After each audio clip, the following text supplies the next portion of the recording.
बोलला झाला, इथे ऍसिड फेकलं गेलंय, कुठेतरी मुली असुरक्षित झाल्यात जिल्ह्यामध्ये, तालुक्यात. थोडं क्रॉस सगळीकडे अरे सर थोडे क्रॉस होते. समन्वय तालुका असो किंवा जिल्हा असो किंवा महाराष्ट्र असो, ह्या मुलींवरती कुठे ना कुठे आपण वारंवार हल्ले होतात बघत आहोत. कुठे रेप केस होत आहेत, कुठे ऍसिड हल्ले, कुठे चाकूने हल्ले. अतिशय वाईट अशी परिस्थिती महाराष्ट्रामध्ये उद्भवलेली आहे. मला एवढंच सांगायचं की शासनाला कठोर कायदे असे केले पाहिजे की मुलींवरती हल्ले झाले नाही. आता ही जी घटना आहे यातील दोषी अजूनही सापडलेला नाहीये, कुठेतरी पोलीस निष्प्रभ करतायत या सगळ्या. तर या सगळ्या गोष्टींमध्ये म्हणजे काय मत राहिलेलं आहे की पोलिसांना सहकार्य केलं पाहिजे.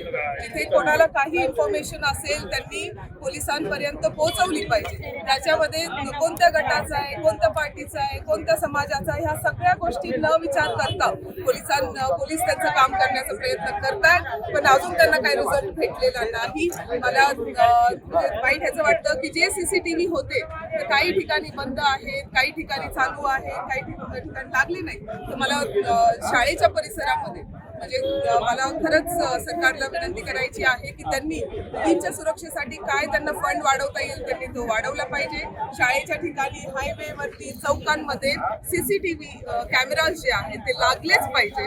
आणि खरंच म्हणजे मुलींची सुरक्षा जेव्हा आपण म्हणतो तेव्हा अशा विकृत पुरुषांची किंवा मनुष्यांची जी मानसिकता आहे ना ती तपासून बघितली पाहिजे.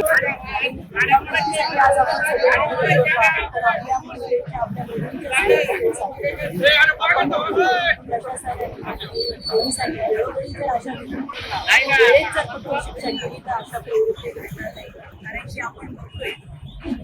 सांगत नाही अशा घटना असे